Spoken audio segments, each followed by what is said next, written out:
terjerat hutang pinjaman online yang membengkak hingga 16 kali lipat, sang guru yang sudah 13 tahun mengajar ini nyaris bunuh diri karena tidak tahan dengan teror para penagih hutang pinjaman online. Saya menyarankan coba sih di pinjaman online. Saya nggak ngerti lewat aplikasi katanya. Itu pun saya nggak tahu persyaratannya itu kan panjang ya persyaratannya itu. Saya pencet setuju, ternyata di situ bisa menyadap nomor HP saya gitu loh.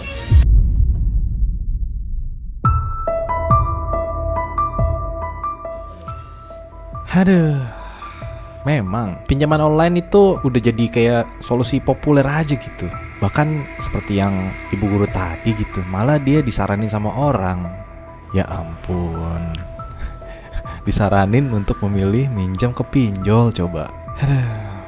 Jadi kayak udah populer banget nih pinjol di kalangan orang banyak gitu sekarang ini. Apalagi buat orang-orang yang ngebutuhin dana yang cepat dan instan. Karena memang gitu, untuk pendaftarannya sendiri tuh gampang dan gak banyak persyaratan. Cukup KTP dan selfie aja. Semudah itu gitu, dibandingkan dengan kita memilih untuk meminjam pinjaman ke bank. Itu persyaratan banyak banget dan ribet gitu. Belum lagi harus ada surveinya, harus ada persyaratan harus ada persyaratan usaha gitu atau minimal gaji dan lain sebagainya. Sesuatu yang mudah itu kalian harus wajib ya berhati-hati dan bijak gitu. Meskipun kita diberikan kemudahan, dunia pinjaman online ini juga memiliki sisi gelap yang perlu kita perhatikan. Jadi, di video kali ini kita akan membahas mengenai beberapa aspek dari sisi gelapnya yang mengungkap resiko dan ancaman yang mungkin akan dihadapi oleh kalian sebagai peminjam.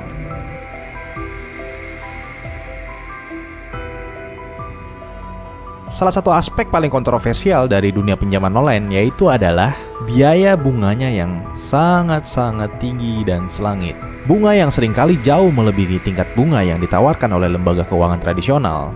Selain itu, beberapa perusahaan pinjaman online juga cenderung kayak menyembunyikan biaya-biaya ini gitu, agar susah kita baca atau susah kita sadari gitu saat kita meminjam.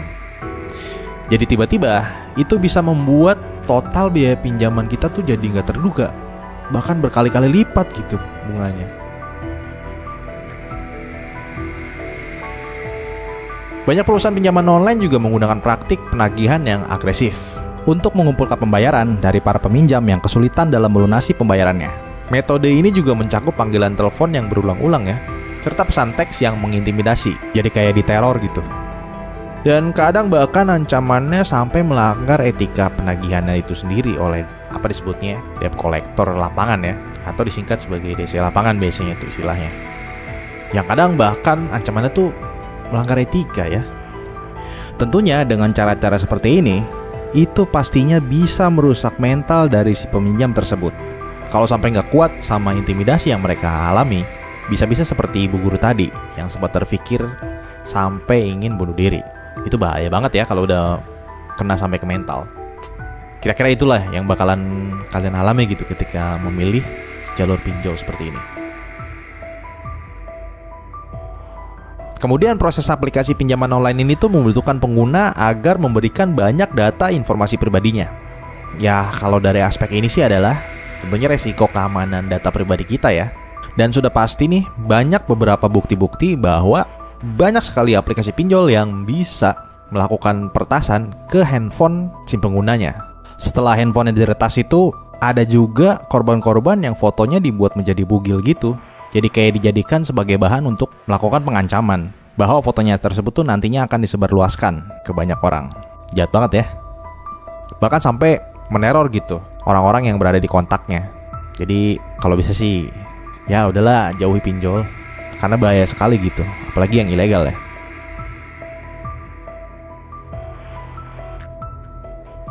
Beberapa peminjam mungkin terjebak dalam siklus utang yang sulit tebus nih.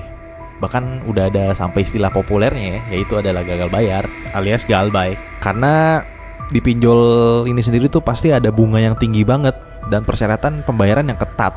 Kita tuh dibuat sampai jadi susah banget buat ngelunasin utangnya sendiri karena bunganya yang tinggi banget. Jadi ini bisa menimbulkan resiko.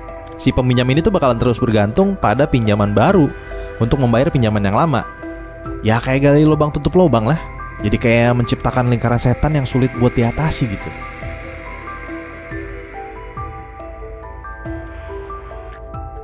Meskipun pemerintah sudah mengambil langkah-langkah untuk mengatur industri pinjaman online, tapi masih banyak juga regulasi yang masih sepertinya kurang memadai gitu.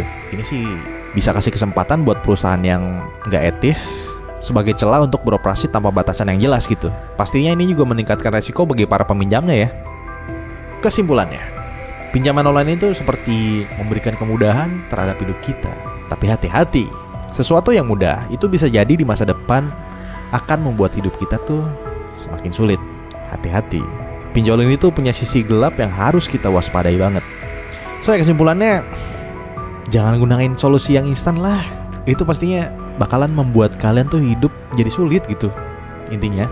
Jadi ya segitu aja untuk video kali ini. Semoga informasi ini bermanfaat. Dan tonton juga video lainnya di sini. Terima kasih sudah menyaksikan dan sampai ketemu lagi di video berikutnya.